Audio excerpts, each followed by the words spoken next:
tantas outras coisas, né? Então, acho importante você se apresentar. E eu acredito que todos que vieram, e aí por isso que eu acho que a gente vai ter um público mais reduzido, assistiram o espetáculo, né? Assistiram o espetáculo que foi disponibilizado no YouTube. Então, você fica livre para falar, e aí no final a gente abre para pergunta, tudo bem? Sim, ótimo. Bom, então, boa tarde para todo mundo. Queria agradecer o convite feito pela Manan, pelo André, a conversar aqui com vocês. Eu sou diretor de teatro, mas eu também faço algumas outras coisas. Eu sou doutor em artes, então eu também trabalho com algumas coisas de história da arte. E eu também sou escritor. Mas, enfim, eu posso depois voltar a esses assuntos. Eu vou ficar agora em função da questão da direção teatral, né? Aí, assim, acho que o legal que eu posso falar para vocês nesse curso de licenciatura é em História da Arte ou em Artes Visuais? Em artes visuais. Em Artes Visuais, ok. Falar um pouco dessa função, digamos assim, relativamente próxima às artes visuais, que é a função de direção teatral, né? Quer dizer, não sei se essa graduação existe na UFBA. Eu não sei se ela existe em algum outro lugar da Bahia, mas, na verdade, também na UFBA eu não tenho certeza se o curso é de artes cênicas. Eu imagino que tem uma habilitação para direção teatral, mas eu não tenho certeza absoluta que tem. Eu acredito que sim, porque hoje em dia os cursos de artes cênicas estão abrindo essa linha também, em vez de formar só atores. Bom, e eu já dei aula como substituto na graduação de direção teatral da UFRJ, né, lá no Rio de Janeiro. Bom, então, em linhas gerais, né, o que um diretor teatral faz é trabalhar com outros artistas. Um diretor teatral, ele nunca trabalha sozinho, ele vai trabalhando com atores, com um dramaturgo, com um iluminador, com um cenógrafo, com um figurinista, com um programador visual, com os músicos que fazem a trilha sonora, no sentido de dar uma unidade estética ao espetáculo. Não, isso não quer dizer que tudo num espetáculo tem que ser exatamente igual e tem que seguir rigorosamente a mesma linha, mas as coisas precisam se combinar de uma maneira que seja esteticamente satisfatória os objetivos daquele espetáculo. Então, digamos assim, dar um formato à cena, enfatizar determinados conteúdos em detrimento de outros, construir um ritmo homogêneo e fazer com que muitos, às vezes mais de 10 artistas, consigam trabalhar juntos com relativa harmonia, é mais ou menos o que faz um diretor de teatro, né? Quer dizer, as pessoas têm, às vezes, uma certa fantasia de que o diretor de teatro é quem manda. Só que o diretor de teatro não manda em nada, não, porque basicamente que no fundo quem manda são os atores que fazem ali ao vivo e sobre os quais a gente nunca tem total controle, né? Então, assim, basicamente, o que o diretor faz, e nesse sentido, eu quero falar das várias, digamos assim, da palavra em vários idiomas, né? Mas o que o diretor faz é bastante dar direção para algo que está em movimento, porque uma peça de teatro não é um evento estático. Óbvio que quando a gente uma gravação, essa gravação é de um dia do espetáculo, mas o espetáculo varia um pouco dia a dia, porque ele é feito por pessoas que repetem, mas nenhuma repetição é igualmente pequena. Como a gente faz uma mesma atividade todos os dias, mas a gente não faz ela exatamente igual. Por todo tipo de razão, e isso é bastante saudável, significa que nós ainda não somos totalmente maquinais. Então, isso começa desde o processo de ensaio, quando a gente começa a fazer, refazer, planejar, e então, portanto, digamos assim, parte da minha tarefa é dar uma direção para isso, né? Fazer com que as pessoas não vão para lados opostos ou não tenham entendimentos radicalmente opostos do texto, ou do figurino, ou das imagens que a gente quer construir. Não que todo mundo precise achar exatamente a mesma coisa, mas uma direção comum é fundamental que a gente tenha. Outra palavra que designa isso bem, né? Porque diretor de teatro, em geral, como a gente chama no Brasil, né? Mas em francês, que eles chamam de metteur en scène, seria literalmente um colocador das coisas em cena. Porque um diretor é alguém que faz isso, é alguém que coloca coisas em cena. Porque a cena, a priori, pode ser qualquer coisa. Então, a maneira como a gente vai dispor os elementos espacialmente, como a gente vai colocar as palavras em relação às imagens, como uma ficção vai se apresentando em relação ao público. Quer dizer, é um colocar em todos os sentidos. É um colocar tanto no sentido material, de, afinal de contas, onde fica a cenografia, como a cenografia fica, mas é também um colocar perante o outro, perante a ficção, perante o espaço físico real do teatro. Então, essa colocação em todos os aspectos diferentes. Então, assim, se a direção dá essa noção dinâmica, né, a colocação dá essa noção de uma certa precisão, de uma certa delicadeza, na qual, cada uma das vezes, a gente constrói esse ambiente para ser habitado ali durante o tempo de duração do espetáculo. Então, e um terceiro aspecto que eu acho bom é que, bom, nem é uma palavra francesa, mas é uma palavra que os franceses não usam, é uma palavra que os alemães usam, que é Régisseur, que seria o que os franceses, uma palavra que eles pegaram do francês, mas eles não usam para maestro, eles usam para diretor. E é um pouco isso também, porque por mais que um diretor não fique durante o espetáculo regendo, da maneira como um maestro faz, muitas vezes o que ele faz nos ensaios é bastante parecido também, na medida em que a gente tem, né, uma partitura comum, na qual nem todos participam em todos os momentos, mas nas quais é necessário construir uma condução de diversos elementos que vão entrando, vão saindo, às vezes tem um solo de um, às vezes tem um solo de outro, às vezes o destaque está em uma coisa, às vezes o destaque está em outra coisa. Então, assim, também é uma tarefa, digamos assim, de uma certa regência. Eu acho que é um pouco essas três coisas, colocação, regência e direção de algo que está em movimento. Então, digamos assim, basicamente, obviamente, para articular esses três tipos de coisa, a peça tem que partir de algum tipo de ideia, né? Ela não pode partir do nada, né? O mais comum é que a gente parta de uma história que foi escrita, né? Essa é a maior parte dos espetáculos surge de histórias que já foram antes propostas por alguém e que então a gente leva à cena. Mas não necessariamente esse é o único caminho possível. A gente pode resolver que durante os ensaios a gente vai construir uma história, tanto que a gente, óbvio, desde o início tem uma certa noção de que história a gente quer construir, né? Ensaio não é um método aleatório de um monte de gente junta até sair alguma coisa. Ensaio é uma proposta que a gente faz visando chegar num certo objetivo. E aí a gente vai fazendo uma série de experiências, onde algumas coisas dão certo, outras coisas dão errado. É muito importante que dá errado também, porque é um processo. Então, é um processo onde algumas coisas terão que ser descartadas, algumas coisas vão ser experimentadas e não necessariamente vão aparecer depois, mas elas vão ficar como parte daquela memória e como parte do que a gente precisou entender para conseguir chegar num resultado satisfatório.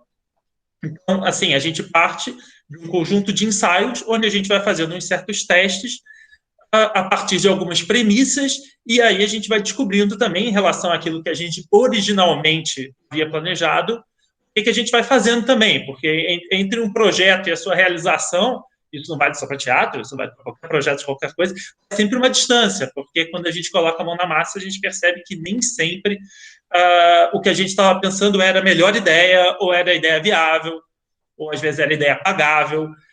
Então, tudo isso vai fazendo também com que o que é interessante do processo é que a gente nunca acaba exatamente no ponto que a gente achava e acabar, né? Óbvio que, assim, por um lado, se você acaba num ponto totalmente diferente do que você pretendia, provavelmente não é bom. Também se você acaba exatamente onde você pretendia, também não deve ser, porque é necessário, ainda mais quando a gente trabalha com vários artistas e sempre cada um chegando com uma ideia diferente, com uma coisa diferente, a gente vai um pouco se moldando. Quer dizer, a direção também tem um pouco esse sentido, né? De que a gente não impulsiona todos os movimentos, né? A gente vê os movimentos e um pouco também vai conduzindo, mais ou menos, quase como se a gente quisesse chegar em um determinado lugar, mas a gente não tem um ponto específico onde a gente vai parar naquele lugar. Então, se eu fosse chegar na Bahia, mas exatamente onde na Bahia eu vou chegar, eu não sei. Eu sei que, assim, se eu parar em Pernambuco, eu fiz algo errado, mas eu quero parar em algum lugar que esteja relacionado com aquilo que eu originalmente propus.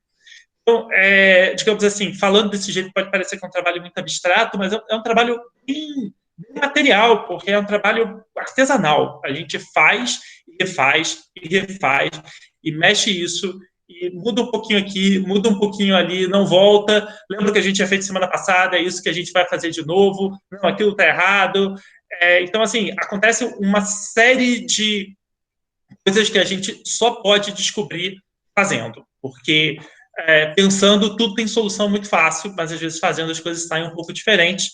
Então, digamos assim, por tudo isso passa um processo de ensaio, e ao final do processo de ensaio, também quando o espetáculo, digamos assim, é apresentado para o público, aí que a gente também, sob certos aspectos, vai descobrir aquilo que a gente fez, né? Porque apenas quando a gente está perante o olhar daquele que não nos acompanhou até então, que a gente tem uma ideia de como as pessoas vão reagir, o que as pessoas vão achar. É óbvio que a gente atestou o suficiente para estar seguro acerca do que vai acontecer, mas sempre tem um certo fator de surpresa, que é o que faz com que as apresentações de teatro sejam tão interessantes, né? Porque nunca é como um filme em que a apresentação é totalmente independente daquilo que os espectadores estão achando, né?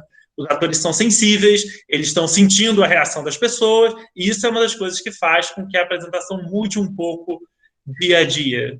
E, ao mesmo tempo, também, quando a peça começa a ser apresentada, digamos assim, é o momento do destronamento do diretor, né? Porque se até então uma das principais funções do diretor também é ser aquele que olha de fora e aquele que, digamos assim, dá opinião sobre tudo, na hora que tem um público já começa a ter um monte de gente para dar opinião e não só o diretor, e aí, na média, o que acontece é que as pessoas vão começando a escutar um pouquinho menos o diretor e começando a escutar todas as outras pessoas, não só o crítico, mas mesmo os espectadores de uma forma geral, que reagem durante o espetáculo, reagem depois do espetáculo. Os atores têm uma capacidade imensa de perceber o que acontece no seu entorno, que, em geral, as pessoas imaginam que eles não estão tão atentos ao que está acontecendo na plateia, mas fica a dica que vocês verem na plateia, o ator sabe tudo que vocês estão fazendo, eles estão de frente e eles estão vendo. Eles estão vendo e eles comentam depois. Então, você pensa assim, eu estou na terceira fileira, eu vou dar aqui uma bocejada. O ator sabe. O ator sabe se bocejou. Ele chega no fim e vai se queixar. Pô, esse cara bocejou. Não gostei, não sei quem é esse cara, mas eu guardei aqui a cara dele, porque eu vi que ele bocejou quando eu estava falando.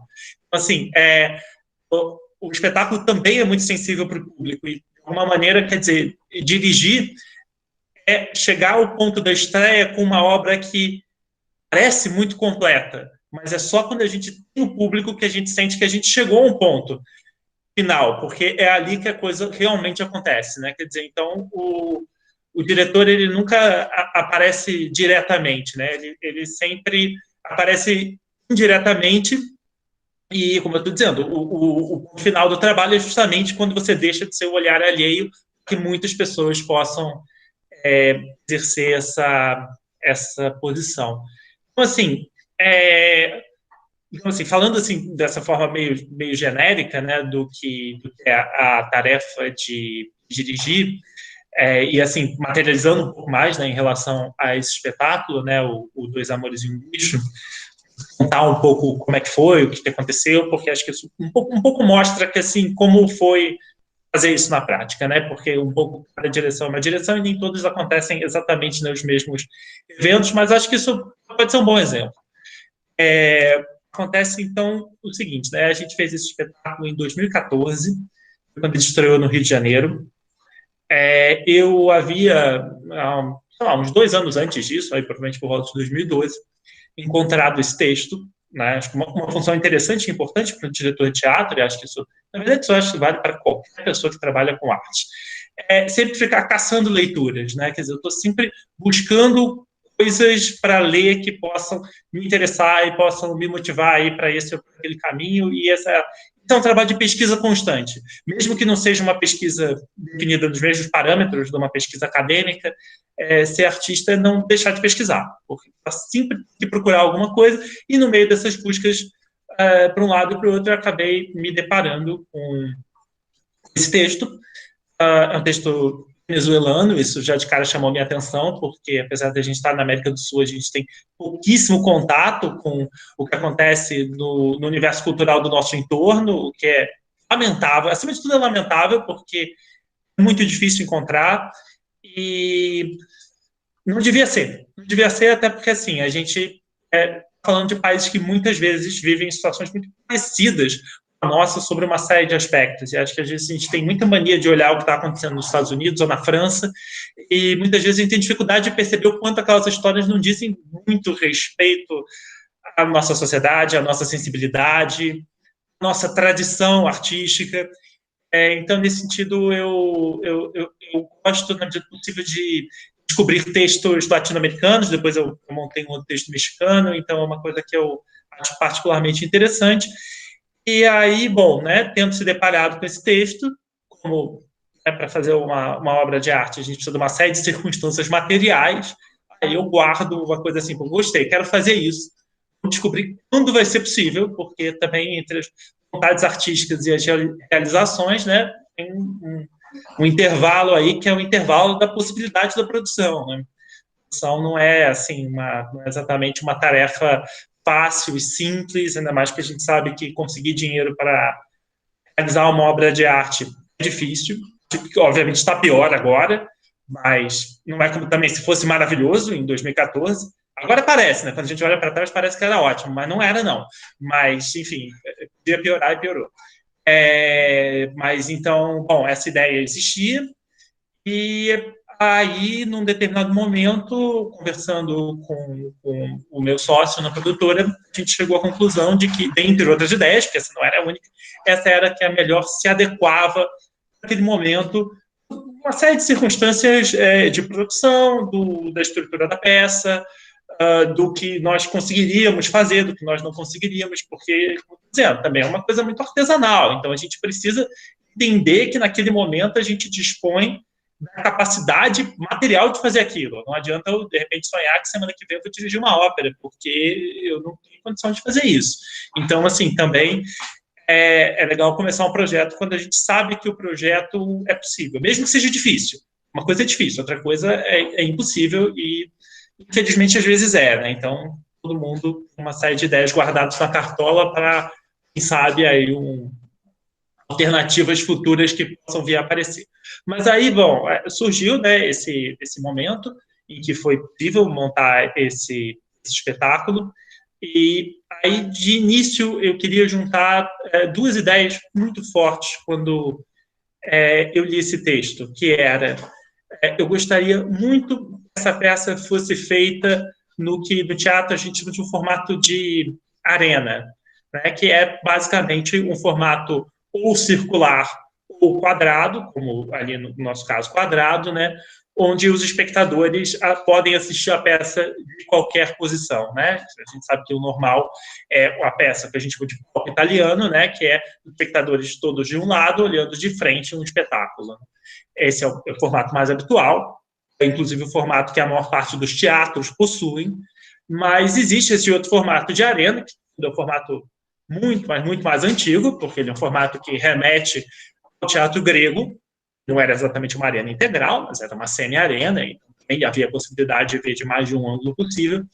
E eu queria, quando eu li esse texto, a primeira coisa que eu visualmente pensei foi isso precisa funcionar como uma grande jaula. Então, foi a primeira imagem que me veio na cabeça foi como fazer disso uma grande jaula. E aí a vontade de fazer em arena veio da sensação de que como seria interessante se os lugares onde os espectadores ficassem, eles mesmos fizessem como se fossem as grades, né? Onde a cena ficasse circunscrita, onde todo mundo pudesse se ver de todos os lados, porque eu acho que isso visualmente, para mim, uma coisa muito forte no zoológico e muito forte em relação a essa história. Então, eu queria, acima de tudo, reforçar a sensação de ver e ser visto. Eu queria que que o olhar dos espectadores pudesse atravessar a cena, encontrar outras pessoas vendo aquilo que eles também estão vendo. Porque, de alguma forma, para mim, isso... Eu não gosto de zoológicos, assim, pessoalmente, eu acho um lugar meio angustiante. Porque a exposição dos animais ali, né, constantemente abertos para o olhar de qualquer um que passa, é algo que me parece agressivo, assim, um pouco explicitamente agressivo, né? Quer dizer, a gente sabe que esses habitats dos animais são construídos de forma que eles têm pouquíssimos lugares onde eles podem se esconder, né? Ficar sossegados, e que é totalmente diferente de qualquer ambiente da natureza. Porque nenhum animal vive na natureza assim, não tão se expondo. Não sei se nenhum, talvez na savana africana, em alguns ambientes isso até acontece, mas de uma forma geral, digamos assim, essa não é, por exemplo, a experiência de um macaco, né? O macaco, ele não vive com todo mundo olhando para ele o tempo inteiro, né? Eles se escondem, eles têm uma série de dinâmicas que ali eles ficam constantemente então, atravessados pelo olhar. E era por isso que eu queria fazer em arena. Essa vontade, quando eu li o texto, e é por isso que eu estou dizendo que às vezes demora entre uma ideia e a possibilidade de concretizar essa ideia, porque eu pensei assim, se eu tiver acesso a um espaço cênico, um teatro, onde eu possa construir essa arena, aí vai ser o momento de montar esse texto.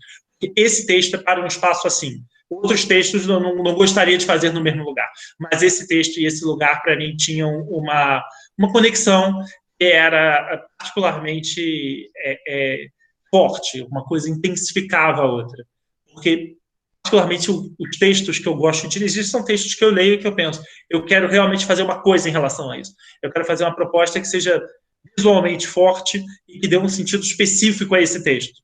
Eu não quero simplesmente contar essa história. Eu quero contar essa história se eu sentir que tenho, na minha proposta para contar essa história, algo que dá um caráter específico a ela, um caráter relativamente singular. Tem textos que eu adoro, por exemplo, mas que não me interessam porque eu não sei o que fazer com eles. Mas esse me veio desde o início, essa sensação de que era necessário fazer disso uma jaula. Então, essa foi a primeira proposta. E é isso, quando eu digo que assim, muitas coisas mudam no caminho, mas a gente chega num ponto relativamente parecido, é daquelas ideias que você sente quando você começa que, assim, essa ideia vai me acompanhar até o final. Outras coisas que eu estou pensando agora é que eu vou mudar de ideia durante, porque eu vou entender que não funcionam bem. Mas essa precisa funcionar, porque se essa não funcionar é porque eu estou fazendo algo errado. Porque esse lugar a peça tem que passar. E aí, depois disso, né, a gente acabou conseguindo fechar, então, especificamente com um espaço, e para quem já esteve no Rio de Janeiro, fica dentro do Jardim Botânico, que é, enfim, um espaço muito tradicional da cidade, como o nome diz, é um gigantesco jardim com árvores imensas, que vem da época do Dom João VI, e dentro desse espaço imenso do jardim, né, foi feito um centro cultural, e esse centro cultural tem alguns espaços que abrigavam espetáculos. Infelizmente, pelo que eu sei, foi desativado esse centro cultural nos últimos 3, 4 anos. Não sei se retomou depois, enfim, mas a última informação que eu tive foi essa. E isso reforçava ainda mais a situação do zoológico, né? Óbvio que o Jardim Botânico não era um zoológico, não é um zoológico na cidade, mas é outro lugar. Mas ele um pouco dava essa sensação, ainda mais a peça acontecendo à noite, tinha barulho de inseto na medida que você se aproximava, uma coisa que sai um pouco de dentro da cidade quando você entra no Jardim Botânico. O Centro Cultural fica assim uns 300 metros para dentro, e já é suficiente para sair um pouco de uma ambientação assim excessivamente urbana e uma entrada meio escura, enfim. As pessoas entravam nesse espaço que chama o Galpão das Artes, onde então, que é realmente um galpão, e onde então a gente tinha disposto o espaço, que ali é um espaço que efetivamente poderia ser disposto de muitas formas possíveis, nesse formato então de um grande quadrado jaula, onde as pessoas ao sentar iam fazendo essa própria delimitação espacial e também ficavam um pouco se encarando, né? Que era algo que assim pode ser relativamente desagradável para algumas pessoas, mas também assim fazer uma obra de arte não é necessariamente fazer a coisa mais prazerosa o tempo todo. Às vezes fazer uma obra de arte também é incomodar as pessoas um pouco. E, sinceramente, me agradava que as pessoas se incomodassem olhando umas para as outras. Eu achava, agora nós estamos mais perto de uma situação de zoológico. Eu não queria uma situação de zoológico no qual as pessoas fossem única e exclusivamente para serem observadoras. Eu queria que elas também se sentissem um pouquinho como os animais. Queria um pouco que acontecessem os dois ambientes. Então, assim, esse era o início da proposta visual. O próprio espaço já tinha, porque também quando eu digo que elementos do acaso aparecem e vão nos ajudando a construir quando a gente já tem uma ideia, nesse sentido. O chão do espaço já era naturalmente feito com pedaços quadrados, uma coisa assim com os cimentos e uns tijolos que já era ele todo esquadrinhado. Então, isso ainda reforçava visualmente, porque a gente pôde, assim, literalmente fazer um palco que eu não lembro mais agora, mas a nossa conta era que ele tinha, tipo, 6 quadrados por 6 quadrados. Então, assim, o próprio chão já era todo assim, e aí a nossa proposta de cenografia, né, conversada com o cenógrafo, e ao ponto que a gente chegou, justamente visava reforçar isso. Então, a gente marcava alguns quadrados, especialmente com um tom ali verde escuro, fazia umas jaulas que a gente posicionava em cima de alguns outros quadrados, a iluminação tentava, na medida do possível, focar em alguns quadrados e não em outros, quer dizer, de forma que a gente pudesse constantemente repetir e repetir essa imagem do fechamento, né? Do que acontece num espaço que pode ser visto por todos os lados, mas do qual não se pode sair. E era isso que a gente queria, então, que se repetisse, se desdobrasse de uma série de formas possíveis. Então, isso, assim, conta um pouco resumidamente um pouco como a gente chegou a essa situação do espaço.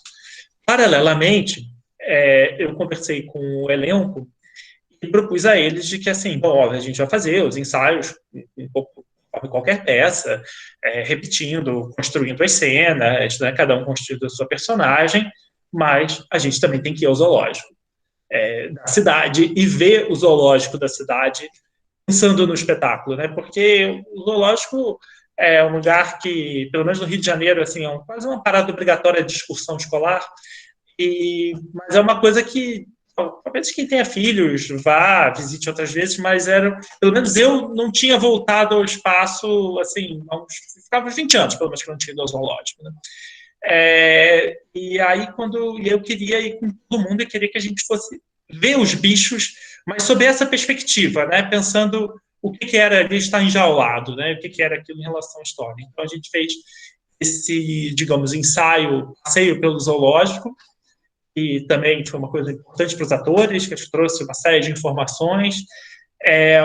Inclusive, um outro ator que trabalhou comigo na produção do espetáculo me contou que ele gostava de ir ao zoológico para construir personagens. Quer dizer, às vezes, quando ele precisava buscar uma inspiração, ele ia no zoológico e ficava escolhendo um animal que achava que tinha a ver com o personagem que ele ia fazer para outra coisa, porque ele achava que a expressividade dos animais era muito forte para ele. Então, ele tinha como processo próprio visitar o zoológico de tempos em tempos para tentar tirar ali alguma coisa. Eu volto à questão de que todo artista tem que pesquisar. Existem 1000 formas de pesquisar. Pode ser que a forma de pesquisar seja ir ao zoológico para um ator e descobrir coisas ali que ele possa utilizar para os personagens que ele constrói, né? Minha forma, digamos assim, na média, passa mais por textos literários, passa mais por obras de arte visuais, mas, enfim, acho que às vezes a pesquisa também desdobra em formas inusitadas, especialmente para algumas pessoas. Então, assim, enquanto isso, a gente, então, fez esse trabalho com os atores, de construindo, acho que a gente ensaiou algo como 2 meses, o espetáculo, normal, digamos assim, não é excessivamente extenso, mas também não é excessivamente curto, né? Os tempos, digamos assim, são muito menos escolhas propriamente artísticas e muito mais possibilidades de produção, né? A gente tem que entender que um espetáculo custa dinheiro, são profissionais que são pagos, inclusive o diretor, e que, por eles serem pagos, eles também têm uma quantidade de horas que eles podem trabalhar naquilo. Eles não começam um espetáculo e fica meses e muitos meses ensaiando, porque, infelizmente, nós não temos condições para tal. Assim, deve ser muito legal nos países onde essas companhias constantemente subvencionadas, né, onde as pessoas podem ficar exclusivamente fazendo aquilo. Isso não é uma possibilidade real para 99,9% dos artistas cênicos no Brasil. Mesmo você tendo dinheiro para fazer um espetáculo, você não terá dinheiro para ficar o tempo inteiro pesquisando em função daquilo. Mas, então, esse foi o nosso período para construir então, as cenas, né? A isso, então, já comentei esses aspectos, né?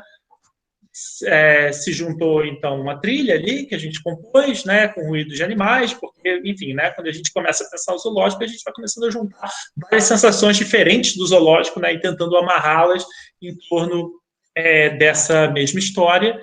E, por fim, o que as pessoas gostavam muito, que eram os bichinhos de pelúcia, e era uma decisão de que a gente queria, de alguma forma, que os bichos não fossem apenas imaginários, que de alguma forma houvesse uma menção ali material a eles, mas a gente também queria que isso fosse assim suavemente, que os bichos fossem assim suavemente ridículos, assim, um pouco infantis, um pouco fofos, e que isso de alguma forma também quebrasse um pouco talvez o excesso de dureza de todas aquelas linhas retas, todo mundo preso se encarando. Esse também é um aspecto da direção, entender que às vezes assim uma ideia já está suficientemente enfatizada, às vezes você precisa de um pouco de contraponto a ela até para fortalecê-la. Tem essas receitas de comidas salgadas que às vezes levam uma pitada de açúcar, ou ao contrário, comidas doces que levam uma pitada de sal, às vezes estão ali presentes muito mais para realçar os outros elementos na sua suave contraposição do que propriamente para competir com eles. Então, às vezes, dirigir não é fazer sempre única e exclusivamente a mesma coisa. Mas, às vezes, é um pouco colocar uma coisa quase em contracorrente, ou como na pintura, muitas vezes, determinados traçados estão ali muito mais em função de ressaltar outros do que propriamente de serem os pontos principais. De qualquer forma, os bichinhos faziam muito sucesso e, enfim, quando acabava o espetáculo, todos queriam roubar os bichinhos, era uma alegria aí da plateia. Então, bom, acho que esse era um ponto importante de falar, e aí acho que, por fim, sobre a filmagem, né, assim, acho que vocês assistiram uma filmagem, queria fazer um parênteses de dizer que filmagem teatral é um problema, de uma forma geral, né, os espetáculos são filmados para ficarem registrados, né, para que a gente tenha, digamos assim, uma memória do que foi feito, para certas negociações institucionais, porque muitas vezes algumas pessoas que apoiaram o espetáculo querem ter um registro, ou então para que o espetáculo eventualmente possa excursionar para outras cidades, participar de festivais, enfim, estar em ambientes nos quais as pessoas querem entender um pouco melhor o que é aquilo que foi feito. Mas, em geral, a gente não faz uma filmagem, digamos assim, para competir de forma alguma com o espetáculo visto ali ao vivo, que obviamente é uma experiência bastante diferente, mas também não é uma tentativa de fazer um produto cinematográfico. Pelo contrário, inclusive se pede que esse tipo de filmagem seja filmagem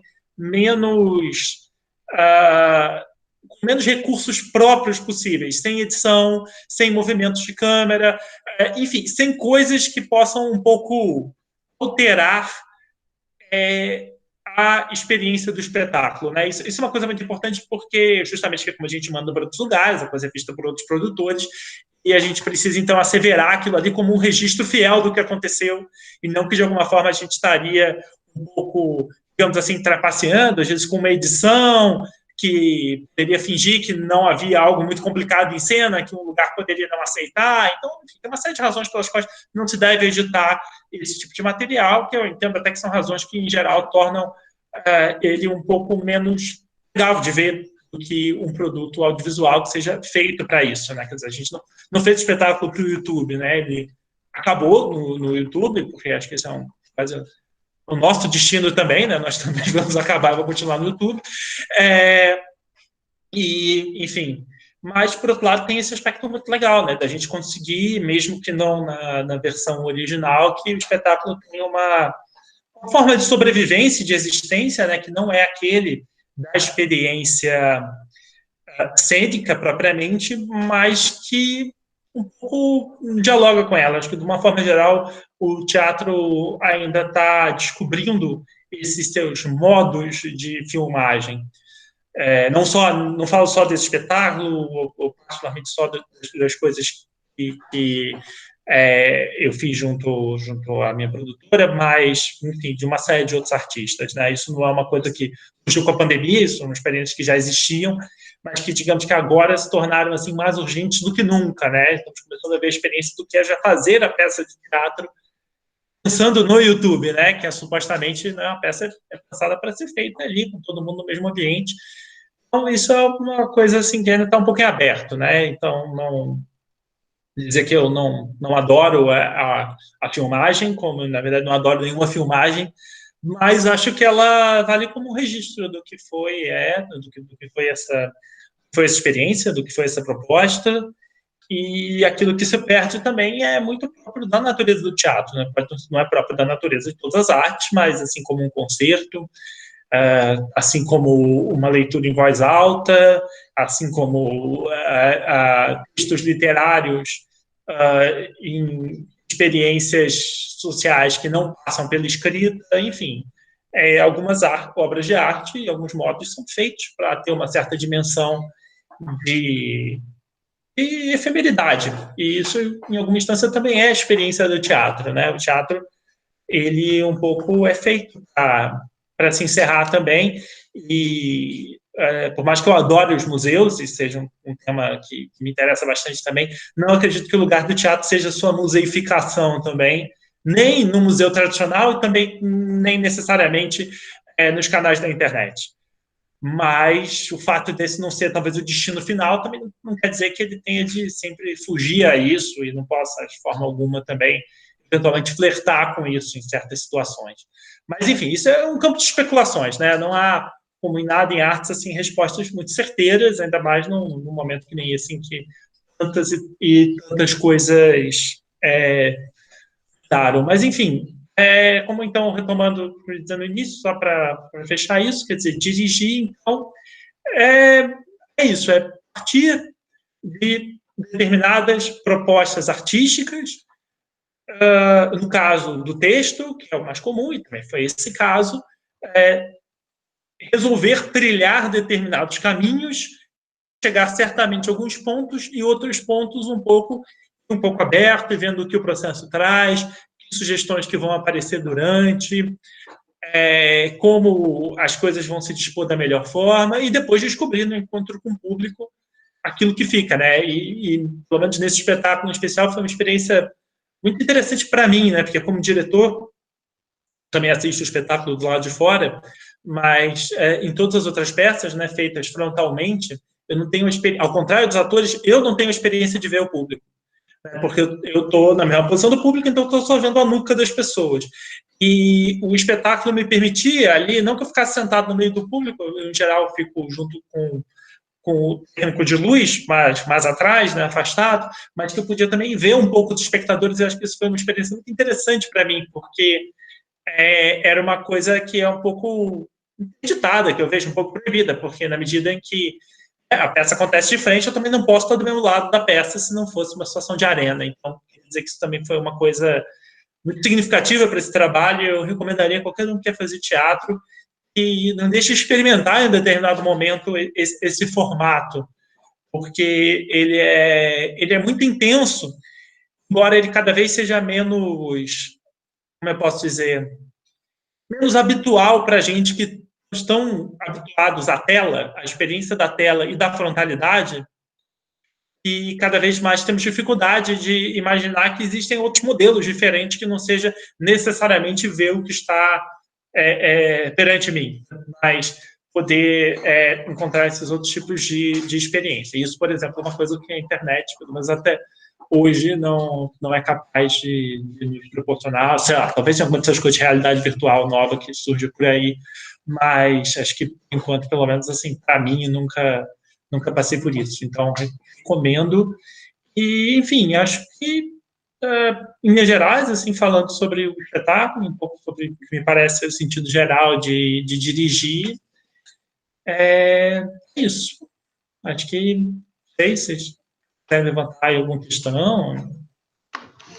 Ô, Guilherme, muito obrigada. Foi linda a sua fala, porque contemplou um monte de coisa, né? Então, vou falar um pouco que eu também gosto de falar. Então, aproveitando que me deram essa oportunidade, vou falar. Bom, primeiro, eu queria falar que eles têm aula de teatro, né? Então, os alunos daqui têm aula de teatro, mas a nossa formação é em artes visuais, né? É licenciatura em artes visuais. Eu vi esse espetáculo lá no Jardim Botânico, tinha até colocado isso, que eu tinha pensado, né, em como plateia foi difícil assistir esse espetáculo. E aí parece bobo, mas eu fiquei extremamente constrangida no início, porque a gente ficava sentado em forma um de frente para o outro, né? Então tinha o palco, mas eu via a outra pessoa, né, do outro lado. E, enfim, eu sou aquela que bocejo, dou uma e sento sem modos, né? Sem modos no espetáculo, no cinema, em qualquer lugar, enfim. Eu não dou aula sentada, porque senão seria sem modos também, possivelmente.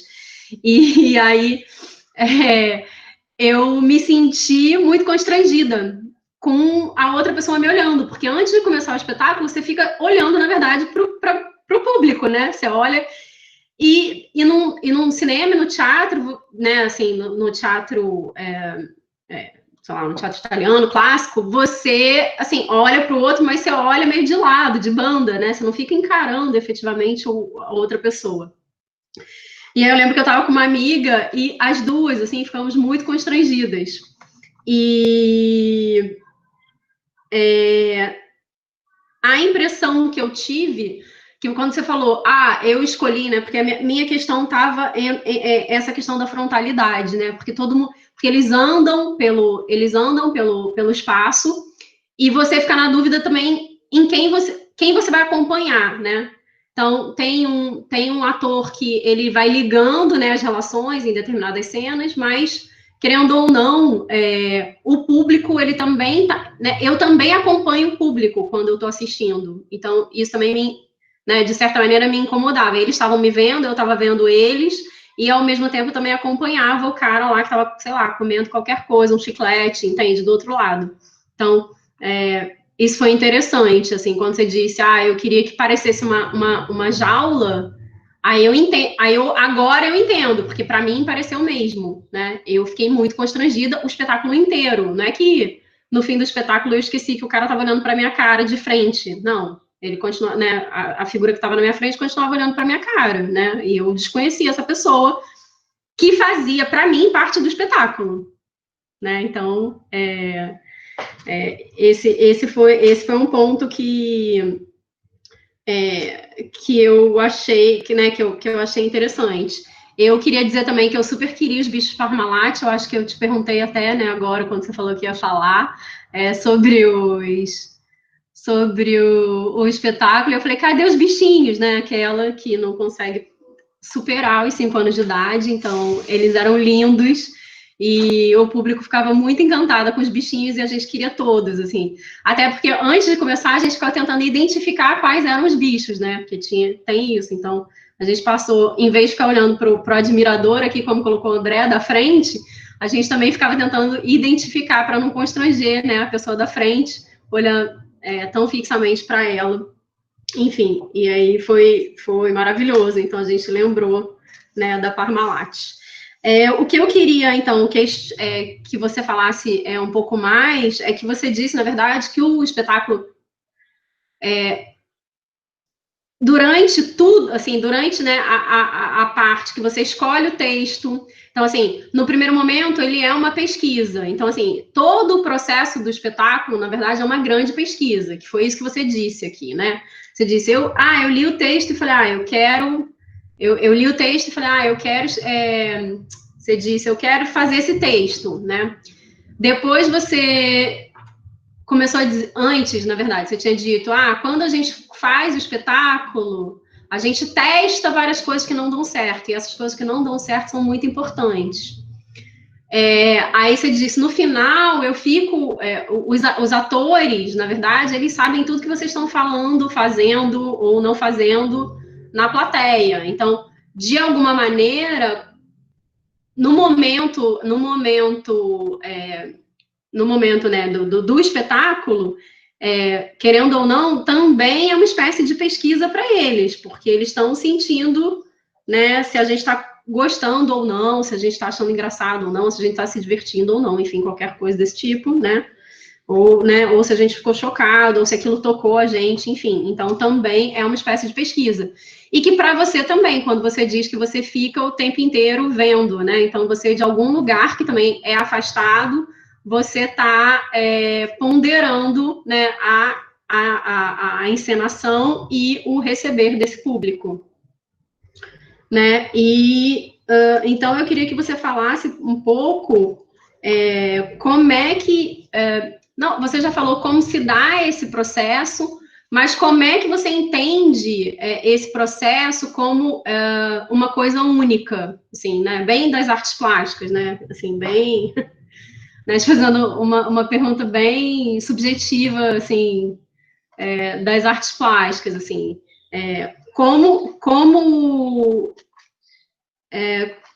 como, na verdade, o processo, se você tem entendimento de que isso é uma grande pesquisa, o tempo inteiro, né, durante todo o percurso.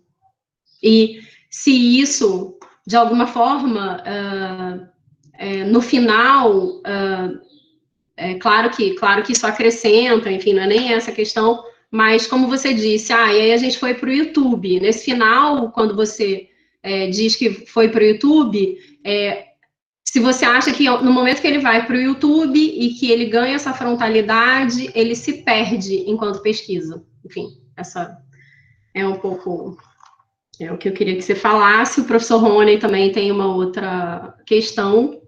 Eu acho que é melhor, talvez, você responder uma por uma, não? O que você acha? Ou a gente faz todas e depois você responde? Não, acho que eu posso te responder primeiro e depois, depois a gente vai. Não sei, acho que pode ser uma. Mas vocês Tá, sabem também, se quiser fazer de uma vez, também pode ser. Tá, e aí eu queria entender como é que você, mais um pouco, mais especificamente, como é que você decidiu esse texto específico, esse texto, como é que você decidiu esse texto? Eu li, porque assim, eu sei que você lê muita coisa, então assim, eu li e gostei, você pode ler e gostar de várias coisas, mas assim, qual efetivamente foi o motivo de você ter escolhido esse texto? Então, te passo a palavra para você responder. Tá. Então, sobre. Sim, eu acho que assim, digamos assim, como em qualquer pesquisa, né, existe assim a grande pesquisa e as pequenas descobertas, né, e as pequenas tentativas e os pequenos erros que, de alguma forma, compõem a grande pesquisa, mas que às vezes tem pequenas nuances ali. E isso realmente é uma coisa que atravessa todo o processo, mas, né, eu acho que isso acho que vale, não sei se isso vale para pesquisa acadêmica, isso vale para pesquisa artística, acho até para pesquisa científica, né? Pesquisar não significa que a gente esteja todos os momentos pesquisando exatamente a mesma coisa, né? Então, assim, a gente tem, né, um conjunto de hipóteses, algumas desde o início, outras que a gente vai formulando durante, algumas portas vão se abrindo, outras portas vão fechando. Então, assim, a gente não experimenta as mesmas coisas todo o tempo. Então, e não experimenta, e nem todos os experimentos têm a mesma durabilidade, né? O que eu quero dizer com isso é que, assim, por exemplo, quando a gente às vezes experimenta coisas da cenografia, a gente às vezes demora 2 meses para descobrir se aquilo ali era um bom formato que precisa mudar naquele formato. Mas às vezes tem uma coisa assim, movimentação de um ator, do tipo, eu devo ficar aqui ou eu devo ficar 1 metro para lá? Não sei, vamos experimentar as duas coisas agora e vamos ver qual fica mais adequada. E o espetáculo se transforma sim, ante o olhar dos outros, e isso continua, né? Quando eu digo que continua, não quero dizer que cada dia de um espetáculo é radicalmente diferente do outro, mas acompanhando todo dia, variações, às vezes um tom é um pouco mais intenso numa determinada cena num dia, no dia seguinte é um pouco menos. Às vezes, eu que às vezes sou meio obsessivo, às vezes fico marcando realmente o tempo das coisas, diz que o espetáculo demora 30 segundos mais do que no dia anterior. Bom, esses 30 segundos apareceram ali, né? 5 segundos aqui, às vezes alguma coisa foi um pouco mais lenta ali. Às vezes as pessoas riem em um determinado ponto num dia e no outro dia não riem. E isso, às vezes o ator está esperando uma certa reação do público, o público reage um pouco diferente. Então, assim, tem todo um universo de microsensibilidades quando a gente está muito engajado naquilo. Às vezes é um pequeno detalhe, mas aquele pequeno detalhe a gente faz diferença, que nem você mora com uma pessoa e às vezes a pessoa te dá bom dia e você sente que naquele bom dia, daquele dia, porque tem algo diferente, tem algo errado ali, naquele bom dia, sabe? E a gente vê isso no espetáculo, a gente faz a mesma coisa, mas as pequenas diferenças aparecem. E pesquisar é um pouco pesquisar em todas essas dimensões, né? Pesquisar não é necessariamente como se cada espetáculo a gente teve a construir, digamos assim, uma tese sobre a essência do teatro, sobre a natureza íntima do teatro, mas às vezes pesquisar é pesquisar detalhes, é pesquisar um gesto para um ator, às vezes no dia eu vou tentar fazer uma coisa, um detalhe aqui um pouquinho diferente. Então, é como aquela micro pincelada, e às vezes um pouquinho aqui, às vezes um pouquinho ali, às vezes vai, né? Quando, digamos assim, para falar uma coisa de artes visuais, né? Quando os pesquisadores de história da arte, especialmente de história da pintura, né, de séculos passados, vão fazer aquele raio-x nas pinturas, e aí descobrem, olha só, antes do cara ter desenhado essa árvore aqui, olha só, aqui, na verdade, passava um pássaro. Agora ele desistiu desse pássaro. Ele tentou a composição assim, mas aí você olha para o conjunto do quadro e você pensa assim, será que isso era em si tão importante? Para ele, ao longo daquela descoberta de chegar a um determinado ponto, deve ter sido. Então, esses esboços que vão se sobrepondo uns sobre os outros até chegar na imagem final, é um pouco a sensação que eu tenho, né? Quando a gente chega, não sei, na última semana do espetáculo, como se a gente tivesse todos os espetáculos pintados atrás daquele, né? Essa sensação de sexto, ela um pouco fica, né? Óbvio que uma das coisas muito importantes na experiência do teatro é como a gente consegue chegar no fim dando a mesma vivacidade do início, né? Sem simplesmente estar cansado, pensando, a gente já viu que isso dá certo, que aquilo dá errado. Não. A gente tem que fazer tudo de novo, cada vez a gente refaz, digamos assim, toda a pintura. Mas esse refazimento a gente troca uma coisinha aqui, troca uma coisinha ali, tanto de propósito, que é óbvio, porque algumas coisas são, às vezes até um pouco acidentalmente, entendeu? É um trabalho com pessoas no qual às vezes acontecem micro variações, assim. E desse espetáculo, só para comprar, porque isso foi uma anedota muito bizarra, mas aconteceu um dia, porque, como eu disse, ele ficava no Jardim Botânico, não é um zoológico, mas ainda assim é um bicho ali dentro também. E um dia um gambá atravessou a cena. Ele entrou no teatro e ele atravessou a cena. Então, assim, às vezes acontecem coisas que a gente também não exatamente imagina que possa acontecer, né? Nem tudo. Então, assim, a gente fala de uma arte viva, né? As artes vivas acontece isso, né? A coisa viva se mexe. Então, a gente também tem a dimensão do que é proposital, mas tem uma dimensão de acaso que acompanha o nosso trabalho. E a integridade da pesquisa, digamos assim, a sua integralidade, ela está nessas premissas iniciais, mas aparecem várias micropesquisas no meio, e como em qualquer pesquisa, muitas vezes abrem-se portas a interrogações futuras que não são resolvidas naquele espetáculo. Porque quando eu digo que às vezes certas coisas dão errado e a gente desiste, algumas coisas dão errado, a gente desiste porque eram ideias ruins mesmo. Mas às vezes uma ideia é boa, ela só não funciona ali. Aí, às vezes aquilo fica na cabeça. Assim, poxa, eu gostei disso, mas isso não tá bom aqui. Mas, não sei, ficou em algum lugar. E aí, às vezes, num outro espetáculo, poxa, aquilo funciona aqui. Pode ser uma coisa assim, imagina uma luz muito forte em cima de um ator que faz uma sombra grande no fundo. Assim, pô, isso ficou bonito, mas não tem nada a ver com essa peça. Mas em algum lugar aquilo ficou pensando, poxa, eu ainda quero fazer uma cena com essa luz e essa sombra. Eu quero ver essa imagem, eu gosto dessa imagem. Vou encontrar um lugar para ela. Mas não aqui, não agora. Então, assim, tem vários âmbitos da pesquisa, né? Tem a pesquisa que é a pesquisa daquele espetáculo, às vezes a pesquisa que é daquele ensaio, daquele momento, daquela apresentação, e tem, digamos assim, entre mil aspas, uma pesquisa de vida, na qual um tema que apareceu em outro lugar, em outra coisa, de repente encontra um lugar naquele espetáculo, aí às vezes uma coisa naquele espetáculo que você só vai encontrar em outro, então acho que é um pouco assim que funciona. Sobre a escolha do texto especificamente, né, além dessa coisa assim, muito empírica de ler e pensar assim, aqui eu tenho uma coisa que parece que pode ser materializada em relação a isso, vamos comentar um pouco de que, assim, eu acho que esse texto tem umas virtudes interessantes, né? Eu queria montar um texto que, digamos assim, eu classificaria como melodramático. É basicamente o que eu acho que esse texto é. Ele, fundamentalmente, funciona como uma tradição muito forte na nossa sensibilidade latino-americana, que é das grandes brigas dos sentimentos familiares, como dentro dessas brigas dos sentimentos familiares, todos os problemas da sociedade, de alguma forma, estão emanando, estão reverberando ali. E a ideia, a história do melodrama desde o século XIX, ela começa a se desenvolver primeiro, óbvio, tradicionalmente, dentro do espaço, da casa da família, do quarto, né, da escrivaninha, da carta que contém segredos. Então, assim, com o tempo, o melodrama começa a se desdobrar todos os tipos de ambiente, né? Porque ele começa a se compor com todos os tipos de história. E a ideia de um melodrama no zoológico eu acho muito interessante, porque eu estudo isso que é fundamental no melodrama, que é essa mistura de comoção com algo que é suavemente brega, que é suavemente de mau gosto, que eu acho que é muito forte para a gente, porque a gente não se comove necessariamente com aquilo que é mais elegante, não. Isso não é... Não acho que isso seja sensibilidade de lugar nenhum, mas certamente não é a nossa sensibilidade latina também. Assim, a gente gosta de um tom acima.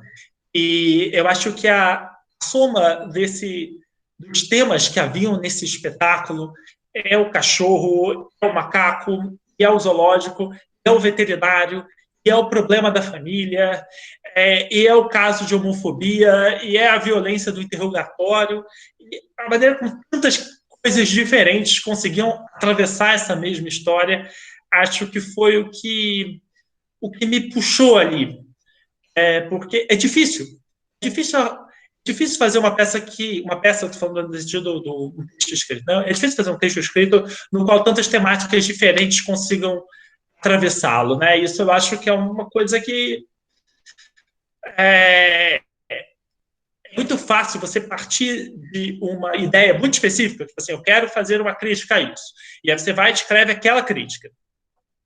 Difícil é ter meia dúzia de situações ambíguas misturadas umas às outras. Isso é muito mais complexo do meu ponto de vista. E além disso, eu acho que, assim, especificamente, o espaço do zoológico é um espaço pouco pensado, assim, esteticamente pouco explorado, e que me parece que poderia ser um pouco mais. Assim, a princípio, eu diria que, além desse texto, tem um famoso chamado História do Zoológico. História do Zoológico, História no Zoológico, não lembro agora se é do Eduardo Albig. Então, enfim, um texto muito bom também, famoso, interessante, de teatro. Mas, assim, acho que é um espaço que, talvez por hoje em dia ser um espaço um pouco secundário na cidade, mas é um espaço no qual a gente pensa pouco, é um espaço no qual acontecem muitas coisas interessantes. E por também ser um lugar de mediação homem-natureza, né? Também não quero entrar aqui em todos os detalhes disso, mas, né, a história da criação dos zoológicos está profundamente ligada à maneira como a modernidade vai restabelecer as relações entre as pessoas, né? E a gente não pode esquecer de que o zoológico foi, no século XIX, isso é absolutamente escandaloso, não só um lugar de exibição de animais, mas foi um lugar de exibição de pessoas escravizadas, de pessoas que vinham de culturas não europeias, quer dizer, os chamados zoológicos humanos, eles foram até 1910, 1920, espetáculos extremamente populares e terríveis, né? Absolutamente terríveis. Então, assim, o zoológico como é um espaço da domesticação do exótico. E isso é feito sobre a crueldade do olhar, né? Não só, óbvio, da limitação de movimento, que se só é escandalosa, mas também dessa crueldade de ficar olhando, de ficar encarando, e assim, a gente está falando de uma coisa recente, né? 100 anos atrás, né, que é um ponto próximo na história da cultura. Então, acho que isso também me chamava a atenção. Quer dizer, a ideia de que as pessoas estão meio presas no zoológico também, infelizmente, não é uma ideia metafórica, não. Ela foi uma prática corrente por uns outros 100 anos, mais ou menos desde o início, 1800 e pouco, até 1900 e pouco. Então, isso também é algo que eu queria, de alguma forma, materializar. Menos num formato de denúncia e mais num formato de experiência. Experiência cênica, né? Mas ainda assim, experiências ficcionais não são alheias às experiências da realidade, né? Elas são um pouco transversais. Eu super entendi, me senti no zoológico. Agora que eu entendi o seu ponto, você devia ter me contado lá no dia, porque aí eu ia ter usado uma outra roupa, talvez. Mas, enfim. Vou passar a palavra aqui para o professor Rony, que ele quer te fazer uma pergunta. Tá. Boa tarde para todo mundo, tá? Mais uma vez. Guilherme, parabéns, né, pela direção do espetáculo, né, a concepção. E eu quero só fazer, na verdade, um comparativo, né? Eu sou publicitário e a gente trabalha muito com a criação, né? E a chamada, né, do evento de hoje era o processo criativo, né, que você teve, né, para montar o espetáculo. E muita gente pensa assim, né, que criação a ideia vai surgir, né, do nada, né? Eu vou ter um toque divino ou algo que aparece do nada, então, e acho que a sua fala já me contemplou muito nessa questão das referências que você teve para a montagem do espetáculo, do jeito como ele saiu, do jeito como ele foi. Muito similar com a publicidade, não é? Então, assim, essa coisa da pesquisa que você fez, para a partir daí levar você a montar o espetáculo daquele jeito, fez parte de todo o processo. Não é? Para a gente, justamente para aquilo, e também de leituras que você tem, né? E, mais uma vez, a importância que a gente tem, né, do nosso arcabouço, né, teórico, do nosso arcabouço cultural, para o desenvolvimento de determinada coisa. Nesse caso aí, você foi, né, a peça, né, e eu sou trabalhando publicitário, eu vou trabalhar numa campanha publicitária.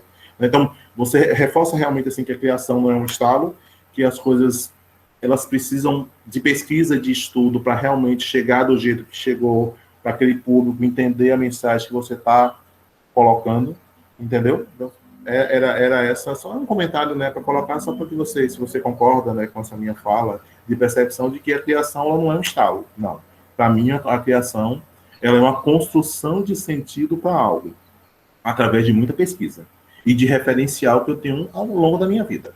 Né? Porque tudo a gente vai fazendo pesquisa, né? Tudo a gente vai incrementando para as coisas acontecerem daquilo que a gente idealiza.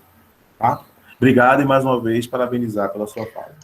Não, assim, concordo com o Rony, até pensando nos alunos aqui, sabe, Guilherme? Porque nessa coisa que eu queria que você refalasse, né, com mais detalhe, e aí você fez, da importância dessa pesquisa e dessa pesquisa durante todo o processo o tempo inteiro, né? Porque a impressão que eu tenho é que nossos alunos acham que de repente vai vir uma coisa divina e pronto, ele vai criar uma coisa maravilhosa. E a coisa não é assim, né? Porque é um processo que é doloroso, né? Não é.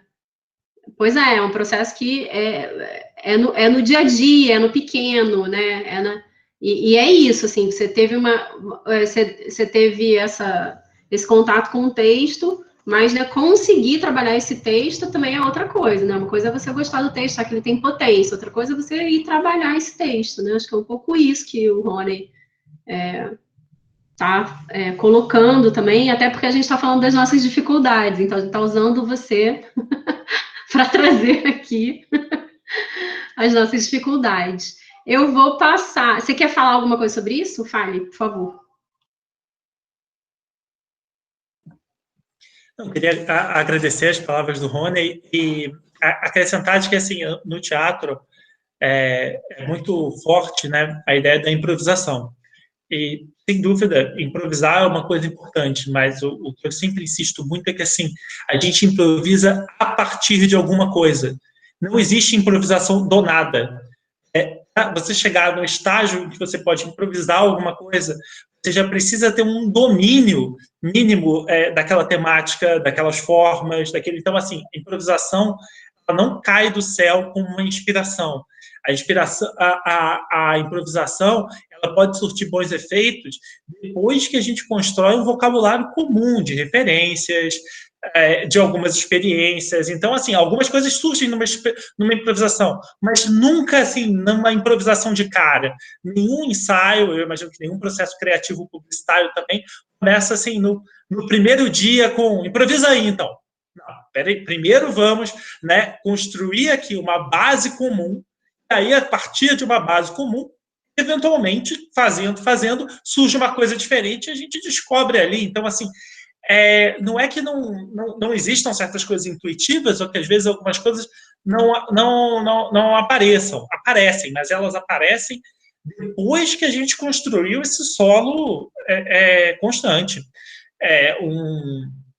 Um texto, e tudo é assim, extremamente feito e repetido. No dia que a gente ensaiou 2 meses, assim, são só de ensaio comum, né? Porque tem 2 trabalhos no teatro, né? Tem um trabalho que é o tempo que a gente passa junto ensaiando, que é a menor parte, porque a maior parte é assim, o ensaio não começa do nada, tem que preparar o ensaio. Eu não chego no ensaio para ver o que eu vou fazer, eu chego no ensaio com uma ideia do que eu quero pensar, como os atores chegam no ensaio com o texto decorado, com as coisas que eles pensaram em casa, com os testes que eles fazem. O cenógrafo chega com um croquis para mim, ele não chega com uma folha em branco. Então, assim, e só de hora de ensaio, não sei quantas foram, não calculei tão especificamente, mas mais de 100 horas de ensaio para 1 hora de espetáculo, sendo que, assim, essas 100 horas são as 100 horas, além, cada um trabalha por si próprio muito mais de 100 horas. Assim, esses, digamos assim, 2 anos entre a minha descoberta do texto e encenar também são 2 anos nos quais aquilo fica ali um pouco bem cozinhando em fogo baixo, porque a partir do momento que eu gostei de uma peça, eu não esqueci dela. Então, às vezes eu estou pesquisando para outra coisa, mas de vez em quando você encontra algo ali. Quer dizer, quando eu insisto que a gente tem que estar sempre pesquisando e sempre buscando, é porque a gente encontra, porque não necessariamente a gente está procurando aquilo, mas a gente está procurando alguma coisa. Porque quem está parado, aí que nada surge, né? De alguma forma, está sempre artistas precisam estar constantemente se estimulando, e acho que publicitários também, né? Você precisa estar sempre buscando outras referências. Se você só ficar parado, você não vai. E mais, acho que um segundo aspecto importante é buscar referências não só especificamente da sua área e naquilo que você faz, mas um pouco em outras coisas no entorno também. Seja no caso de artistas na publicidade, seja no caso de publicitários na arte, na literatura, na música, às vezes em notícias e em coisas inusitadas. Então, assim, manter essa pesquisa nunca ela deve ser fechada o suficiente para ser consistente, mas nunca totalmente fechada. A gente não percebeu o quanto uma ou outra coisa pode ser interessante, quantas vezes no detalhe a gente dali vai expandir outra coisa, né? E, enfim, esse pelo menos é uma coisa que eu gosto muito de fazer nas peças que eu dirijo, né? Misturar algumas referências que são de natureza mais erudita com algumas referências que são da cultura mais popular também, ou que vem mais da linguagem de massa, né? Então, assim, havia, nesse caso, né, por exemplo, assim, leitura de uma história literária, do melodrama e coisas assim, mas a trilha sonora tinha como base, né, a gente, enfim, alterou a música e transformou, mas tinha como base a música do Guns N' Roses. E, quer dizer, isso, acho que também pesquisar jogar em várias frentes distintas. E também acho que assim, a internet, para isso, assim, o nosso ponto de partida, porque, né, o Google tem isso maravilhoso, né? Qualquer coisa que você comece agora, você vai encontrar alguma coisa no Google que te leva a um ponto, que te leva a outro ponto. Às vezes é até um pouco difícil de parar, né? E é muito legal porque hoje em dia isso também permite que a nossa pesquisa seja muito mais visual do que era no passado, né? Então, pesquisar não é só pesquisar texto também, assim, eu insisto bastante na questão da palavra, mas pesquisar também é pesquisar imagem, né? Assim, ter um belo banco de imagens é uma coisa fundamental. Não necessariamente que a gente vai usar aquelas imagens, mas diretamente, mas elas estão ali. elas estão ali e de tantos em tantos elas vão aparecendo, né? Então, quer dizer, às vezes, assim, muitas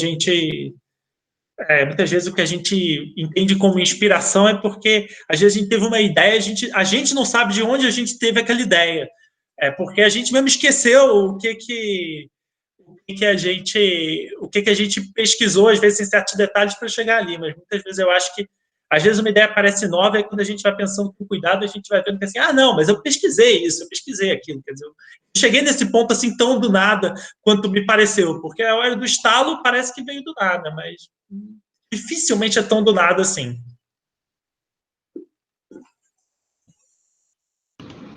Sim.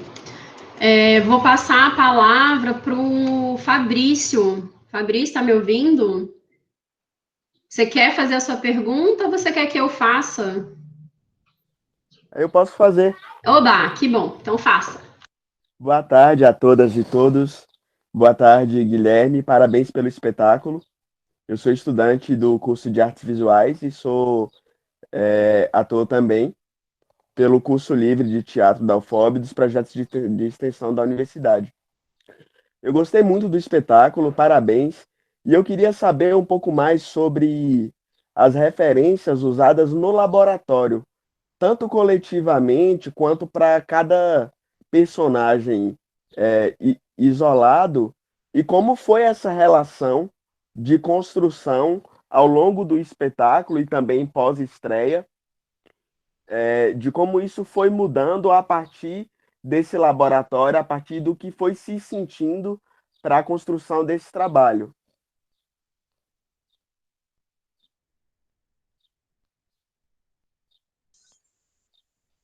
Oi, Fabrício. Primeiro, assim, obrigado pela sua pergunta e acho muito legal que haja aí na UFOB um curso livre de teatro associado à universidade. Acho isso ótimo. Como acho ótimo que haja na graduação em artes visuais uma disciplina de teatro. Óbvio que eu entendo que essa não é a prioridade, mas, assim, é importante, eu acho, em todas as graduações, de todas as formas de arte, existem disciplinas sobre outras formas de arte, porque a gente está muito mais interligado, ou deveria estar, do que parece, né? E, às vezes, os cursos acabam fazendo, às vezes, uma cisão um pouco artificial em relação às formas de experimentar a arte que podem ser, e eu, pelo menos, gosto quando são bastante transversais. Eu acho isso, de uma forma geral, muito, muito legal.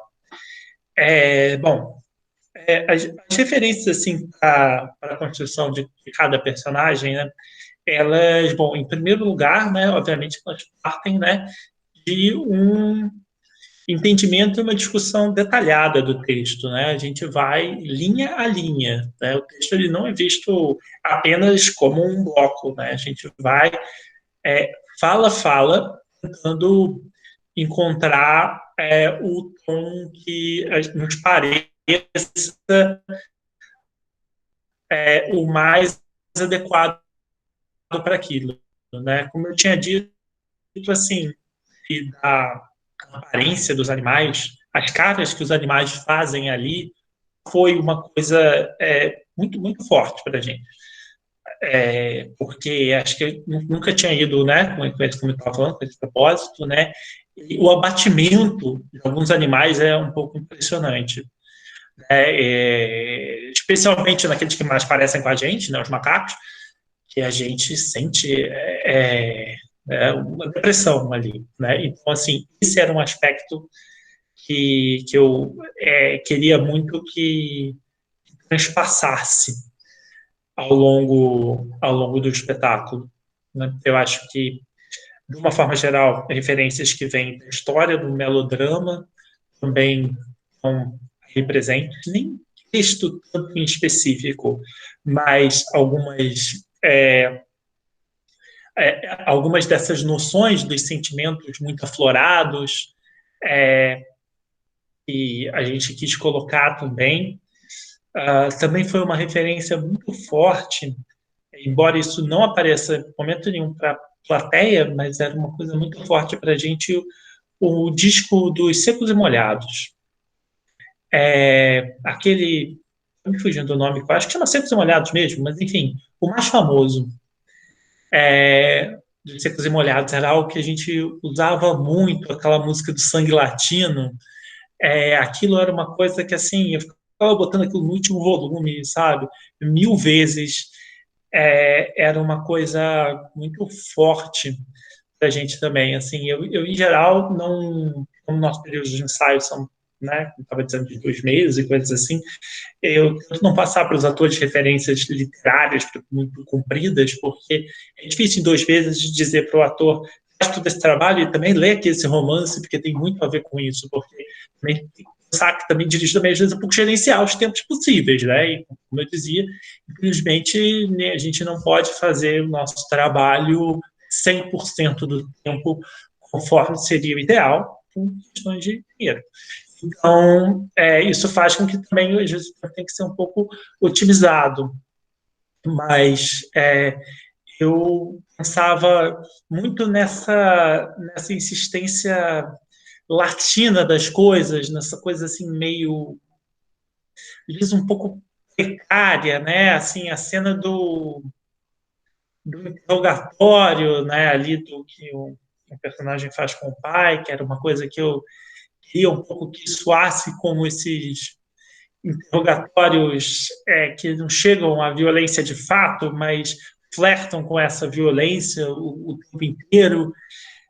Outras referências visuais importantes que apareceram é aquela noção geral do uniforme de zoológico, né? Aquele uniforme meio caqui, né? Essa coisa que eu não sei porquê dessa cor, né? Mas esse marrom e esses tons de verde, né? São coisas que, de alguma forma, a gente tentou que fossem se desdobrando ao longo do espetáculo.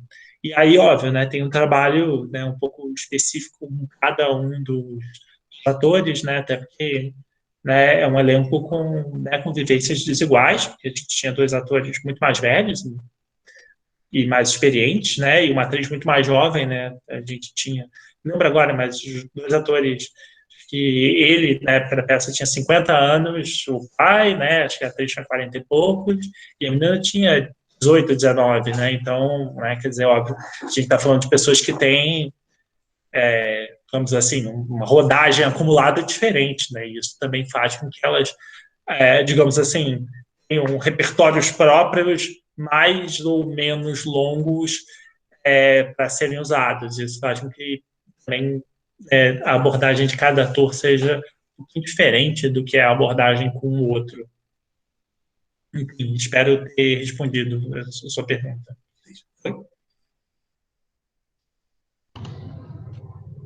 Bom, acho que sim, ele não se manifestou, né, Fabrício? Acho que tudo ok, né? Respondeu?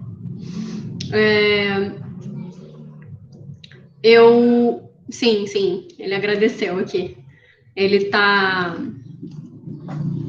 agradecendo, Guilherme.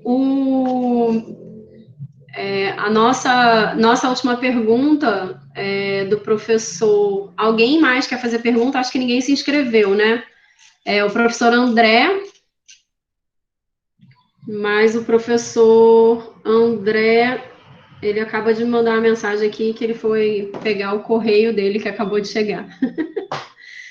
Então, também a gente falou pra caramba, já são 4h25, agora que eu tô olhando o horário, mas eu queria te dizer que eu também não faço a menor ideia porque caqui, né? Porque o exército eu entendo ser verde porque se esconde. Mas caqui, primeiro que é uma cor, né? Esse bege é uma cor muito feia, ninguém fica bem com isso, com essa cor. Eu conheço uma criatura na face da Terra que vista bege e fica bem, então eu não consigo entender também por que essa porque a escolha dessa cor, né? Tem uma outra pessoa, a Flávia, que coloca aqui uma pergunta. Flávia, você quer fazer a pergunta ou você quer que eu faça? Eu vou fazer, porque vai ser mais rápido, tá? O Guilherme fala muito da condição dele de latino e sul-americano. Isso é um peso para o Guilherme e para o trabalho dele?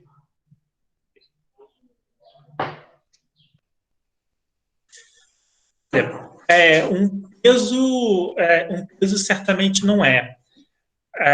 Agora, acho que, especialmente nesse espetáculo, era uma coisa muito forte. Como eu estava dizendo no início, eu acho que nós temos um conjunto muito grande de referências em todos os países do entorno e, óbvio, dentro do próprio Brasil.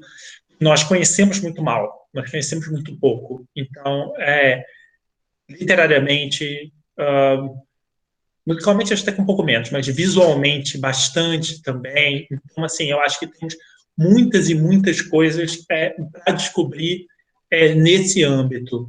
Em relação ao espetáculo, eu acho que vinha também, porque aí vem, volta a questão das pesquisas e de como a gente chega a certas coisas, né? Eu havia montado, antes desse espetáculo, um texto suíço que chamava o Sósia, que é enfim, um trabalho que eu fiquei muito feliz de fazer. Mas vindo daquele trabalho, e era uma coisa que tinha muitas referências dos filmes em preto e branco, uma estética no ar, vinha de uma coisa bastante diferente. E eu acho que essa peça também foi o encontro com uma outra dimensão de justamente dessa latinidade. Era uma época que eu estava pesquisando muitos textos nessa direção. Então, acho que em algum momento, como artista, a gente deveria pensar nisso, deveria experimentar isso. Não acho que a gente deva passar necessariamente toda a carreira ou todas as pesquisas têm que ser em função de ser latino-americano, mas eu acho que é uma coisa que a gente talvez em algum momento precisa experimentar, porque afinal de contas nós somos. Não é porque isso é um peso, mas é porque é uma condição, né? É uma vivência junto a isso que eu não acho que deve ser de forma alguma descartada, né? Eu lembrei de uma coisa agora que talvez não tenha muito a ver, mas no fundo eu acho que tem, que fizeram uma pesquisa em vários países, né, da América Latina, né, que perguntavam para as pessoas, né, como elas se sentiam, assim, em ordem, né? Se elas se sentiam, em primeiro lugar, como um cidadão daquele país, ou como um cidadão da América Latina, ou como um cidadão do mundo, né? Então, assim, o que você se sente? Você se sente mais brasileiro, mais latino-americano de uma forma geral, ou mais um cidadão do mundo de forma genérica? E uma coisa que chama atenção é quanto no Brasil as pessoas respondiam muito mais como brasileiro do que como latino-americano. Não dizendo que seja mal, não, mas é curioso como em vários outros países da América Latina as pessoas dizem, não, eu sou mais latino-americano, sei lá, do que guatemalteco, do que hondurenho especificamente. E eu acho que isso é uma coisa que às vezes a gente um pouco esquece, né, de todos os países no entorno e de todas as possibilidades que poderiam ou podem estar disponíveis se a gente olhar, porque, óbvio, o Brasil é gigantesco e tem mil coisas, mas, assim, nós ainda assim não somos a maior parte do continente, nem em população, nem em economia, nós somos menos de metade. Tudo bem, nós somos maiores que todos os outros, mas somos menos que metade, e acho que tem muita coisa aí, e acho que seria, assim, uma ótima tarefa, digamos assim, cultural, de uma forma geral, descobrir o quanto se produz nesses outros lugares e a gente não fica sabendo. Não tem a referência, o quanto, mesmo nas graduações, né, é difícil falar de arte na América Espanhola, né? Quanto isso muitas vezes passa em branco e a recíproca é verdadeira, quanto eles também têm uma certa dificuldade.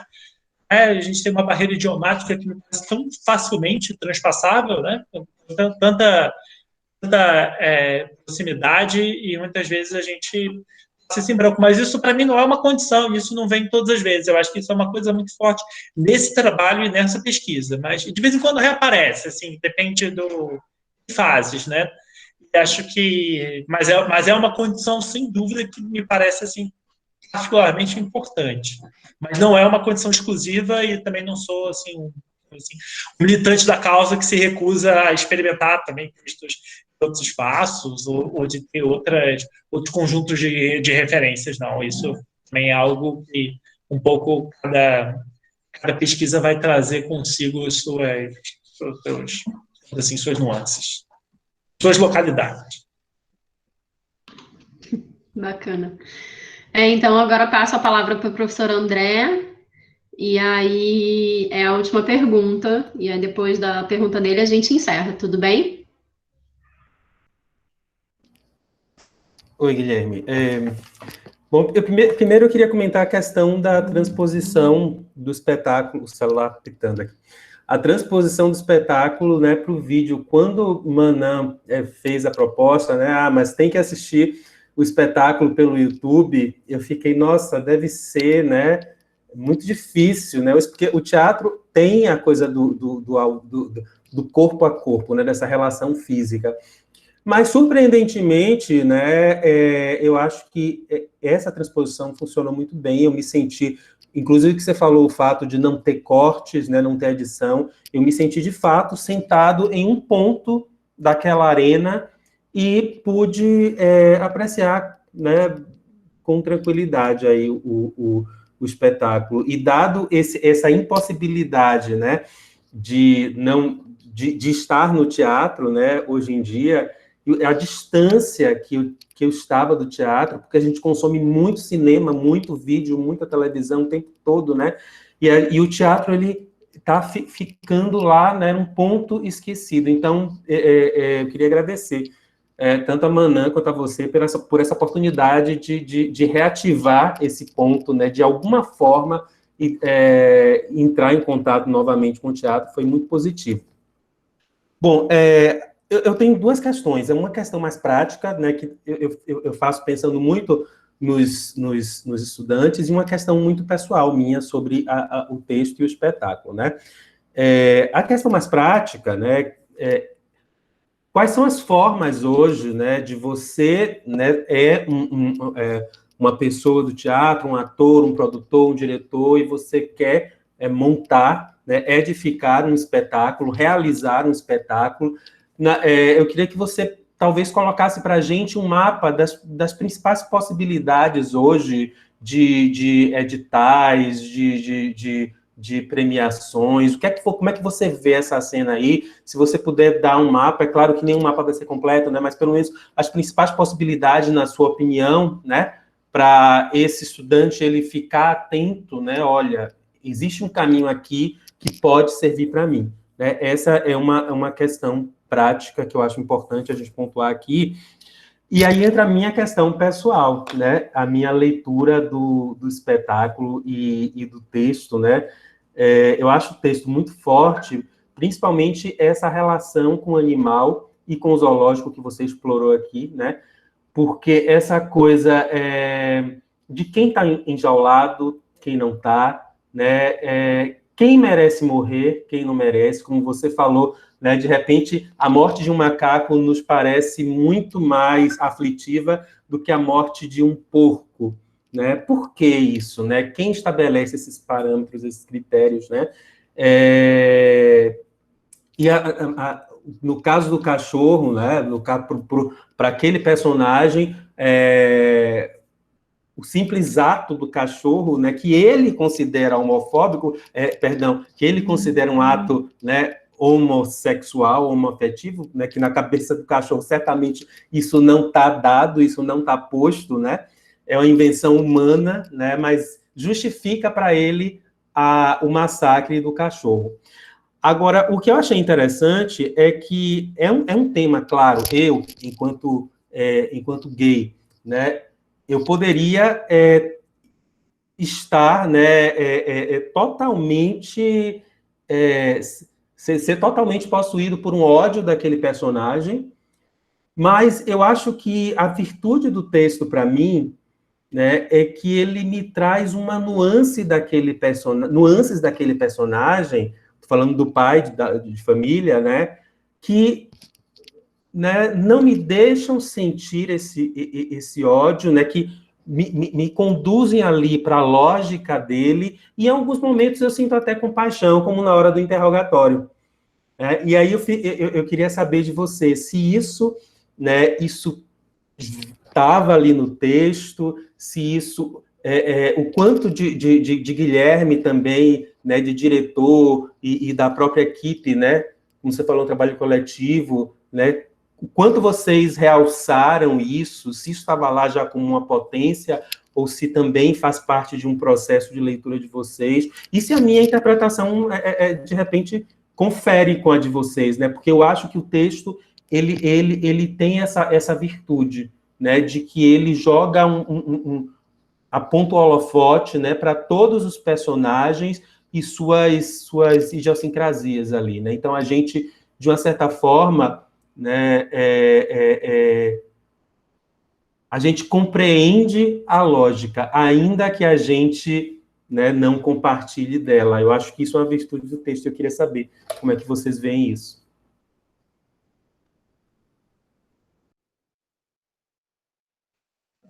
Bom, eu fico super feliz com o que você falou, porque eu acho que assim vai exatamente assim no sentido de como a gente queria construir a cena, né? São essa tensão entre ferocidade e domesticação, e essa cadeia de violências que vai atravessando todos os personagens, porque todos vão sendo violentos com todos até chegar no limite dele matando, né, o cachorro.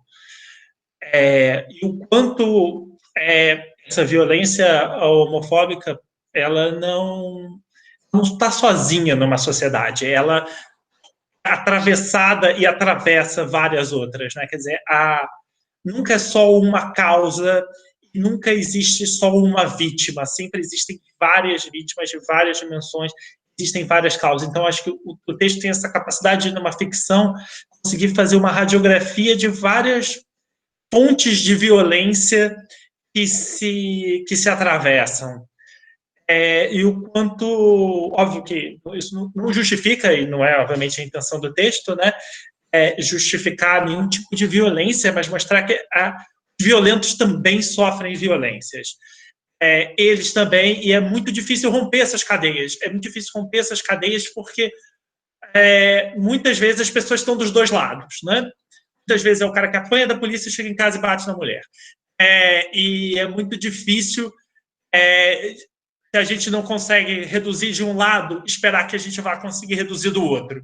Então, e essa mistura de tudo isso com a tentativa de dar alguma empatia para os personagens, porque acho que isso é importante. A gente não queria em momento nenhum que os espectadores odiassem o personagem. Eu queria que eles soassem algo empáticos, em alguma dimensão eles tinham que ser algo empáticos, e, bom, ali pelo menos na cena, onde era tudo muito perto, né, isso não é uma característica, né, da arena, né, muito colado, né, de que esse ator pudesse falar olhando para as pessoas e dizendo, mas bem aconteceram coisas comigo, sabe,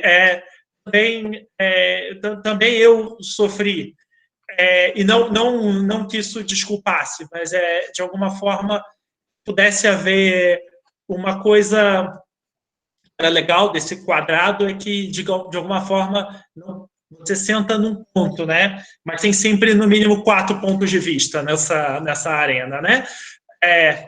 4 atores, tem 4 pontos de... Não 4 só pontos de vista, digamos assim, de 4 personagens, né? Que é um pouco... Né, faz vários personagens, mas os outros 3, e aquele 4, mas também 4 lugares de onde você pode ver aquela cena. A sensação de que, assim, a história não tem um vilão absoluto, né? Ela tem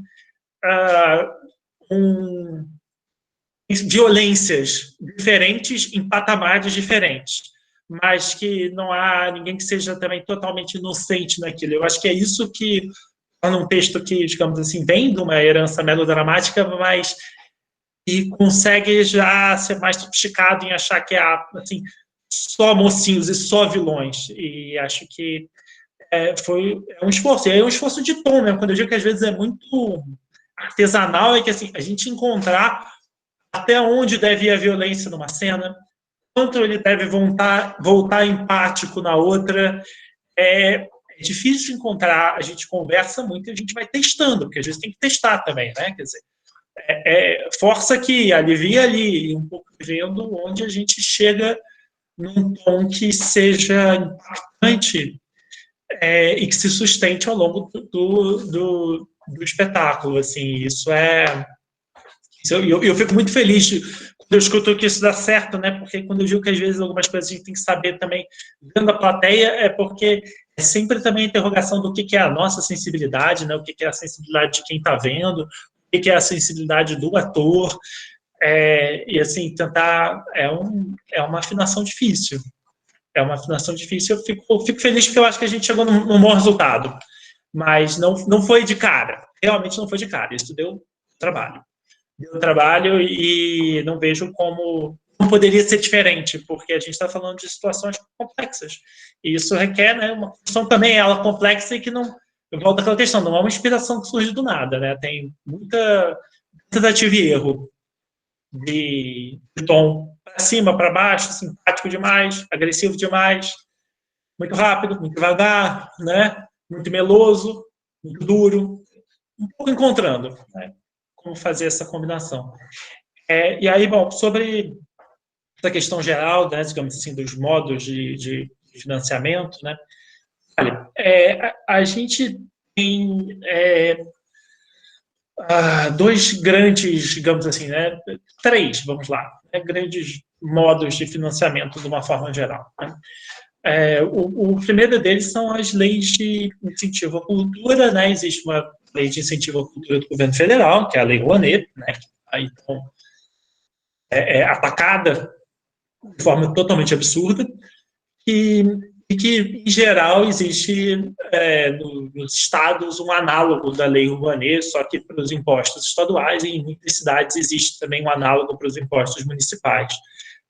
Não sei como é a situação aí, e não sei como é a situação especificamente na Bahia, mas é comum que exista nos três âmbitos da federação uma lei que é essa lei em que basicamente você, né, inscreve o projeto na Secretaria de Cultura, ou então, no caso, no Ministério da Cultura, né, tem lá canais específicos para que isso seja feito, com tutoriais, e aí o seu espetáculo sendo aprovado nessa lei, você tem a possibilidade de captação junto a empresas.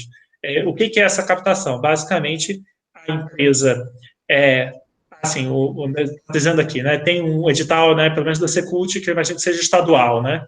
Então, e eu imagino que funcione, né, em geral, a estadual em relação ao ICMS.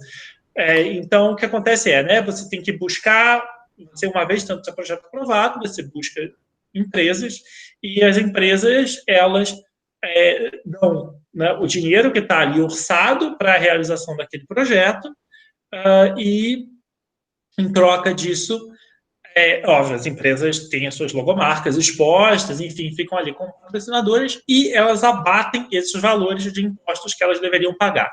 Então, para as empresas é um negócio muito bom, porque elas fazem propaganda e fazem propaganda com dinheiro que é um dinheiro que elas já teriam de pagar de impostos. Então, para a empresa é um bom cenário. Infelizmente, alguns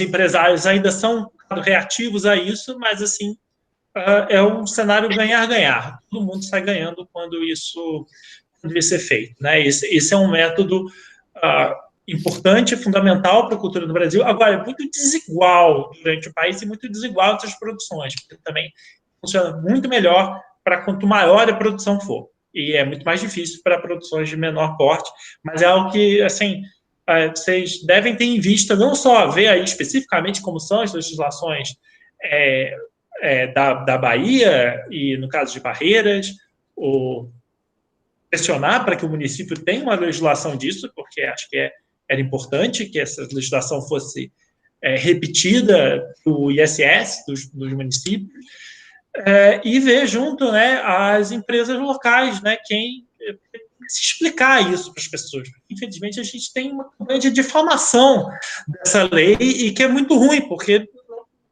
essa lei, ao contrário, a gente tem que esclarecer os empresários de que, assim, eles vão ganhar com isso. Eles não estão perdendo com isso, em absoluto. Então, assim, bom, esse é digamos assim, um dos espaços. O outro espaço possível, né, são editais que são basicamente prêmios para a realização de espetáculos, e não premiações para espetáculos já feitos. Isso não é uma atividade que, em geral, tenha muitos recursos envolvidos. Mas prêmios para a realização de espetáculos, sim. Isso é feito em âmbito federal pela Funarte, e muitas vezes as secretarias também estaduais e municipais tem algum tipo de prêmio local, e isso vale certamente a pena entrar, certamente vale a pena concorrer. Os editais abrem, em geral, uma vez por ano, né, e vale a pena concorrer, né? Nesse momento específico, né, eu queria dizer que antes da pandemia a gente estava numa pindaíba de editais, com uma série de cortes de recursos, então estava muito difícil. Agora os valores andam sendo muito baixos, mas, de fato, várias estruturas estão oferecendo algum tipo de edital a realização de atividades artísticas, né? Foi o governo federal não fez, não sei se vai fazer em algum momento, mas, não sei, aqui no estado do Rio houve um edital nesse sentido. Também o terceiro ponto que eu quero falar especificamente, o SESC Nacional fez um edital assim. Talvez algumas outras empresas que têm um certo hábito de investir na cultura façam, não sei, é uma coisa para se ficar atento, esses editais relacionados à pandemia, especificamente, até porque eles são editais que, por todos os problemas, têm sido abertos com pouca burocracia e que muitas vezes é possível se inscrever como pessoa física, então vale a pena vocês ficarem de olho nisso. E o terceiro ponto é a Rede Sesc, né? A Rede Sesc, ela basicamente compra produtos artísticos feitos, né? São produtos artísticos, seja espetáculos, às vezes compram exposições, às vezes compram oficinas, e são fundamentais, né? São fundamentais, boa parte das possibilidades de ganho estão aí. Então, e que também estão fazendo alguns editais voltados para a pandemia, né? Para, digamos assim, tentar algum recurso circule. Então, eu realmente, assim, existem outras fontes menores, mas, digamos, essas são as 3 fontes centrais. Então, assim, eu recomendo a vocês que, assim, tem sites que vocês têm que ter os favoritos e estar olhando o tempo inteiro o que é informado neles, que são o site da Funarte, site da Secretaria Estadual de Cultura, redes sociais do SESC Nacional, do SESC Bahia, das unidades próximas, porque não precisa ser só da cidade que vocês estão, mas também das cidades próximas. Ó, vai ser muito difícil se for um SESC muito distante. A gente aqui também tem dificuldade de trabalhar, por exemplo, com o SESC da Bahia, mas, assim, os SESCs não precisam ser só necessariamente da cidade onde a gente está, podem ser das cidades próximas. Também existe, até para haver uma troca, né, um intercâmbio de propostas. Então, esses ambientes virtuais vocês têm que estar sempre procurando, porque abrem editais, muitas vezes é mal divulgado mesmo, então, assim, tem que ter paciência, tem que ler a lei, que essa é a parte chata do trabalho, assim, adoraria ser só artista e não ter que ser produtor, mas todo mundo tem que ser um pouco produtor também, então tem que ver lá como faz o orçamento, ler lá o tutorial, tem regrinha chata mesmo, tem sistema de internet instável que cai, tudo isso. Mas, assim, tem que fazer, isso faz parte, e, assim, essas são as formas de financiamento, basicamente, que a gente tem. Então, tem que conversar, tem que correr atrás, e é difícil mesmo. Não é fácil. Posso ser sincero e dizer que não é fácil, dizer que é um pouco menos pior em relação à burocracia com a pandemia, mas os valores andam baixos. Então, assim, essa é a situação atual. Então, fiquem ligados, assim, não sei dizer especificamente o daí, né? O governo federal aprovou, o governo federal não, né? Vamos dar os números bons, né? Quer dizer, o Congresso aprovou uma lei que foi dada com o nome em homenagem ao Aldir Blanc, né? A partir da qual supostamente serão destinados recursos, entre outras coisas, para editais da área de cultura. Não está ainda determinado como isso vai ser feito, se realmente vai ser feito, se não vai haver uma sabotagem disso aí pelo meio do caminho. Infelizmente, tudo isso é possível, mas fiquem atentos, porque se acontecer aquilo que foi legislado, haverá aí alguns editais a mais. E nesse momento, o que eu posso dizer é que, assim, existe um edital da Funarte que está aberto. Então, olhem lá no site. O edital está aberto para pessoas físicas, inclusive. Está aberto está fechando agora, porque eu não lembro que dia exato que fecha, mas está próximo do final, mas vale a pena olhar, tem vários jeitos, mas é isso, não desistam, insistam, porque ninguém vai entregar isso de bandeja, isso não acontece. Então, tem que... E pressionem né, os locais também, né? Quer dizer, os poderes locais para fazerem isso, porque é fundamental. É fundamental que exista um âmbito municipal. Fundamental. Isso é uma coisa que às vezes só fica restrita às cidades muito populosas, mas não pode ser assim. A gente tem que pensar que assim, tem que ter uma rede de cultura que chegue, né, em todos os municípios. Enquanto não tiver isso, a gente não tem realmente uma política de cultura no país. E o fato é que a gente ainda não tem. Então, isso tem que ser uma briga coletiva. E, infelizmente, não anda fácil.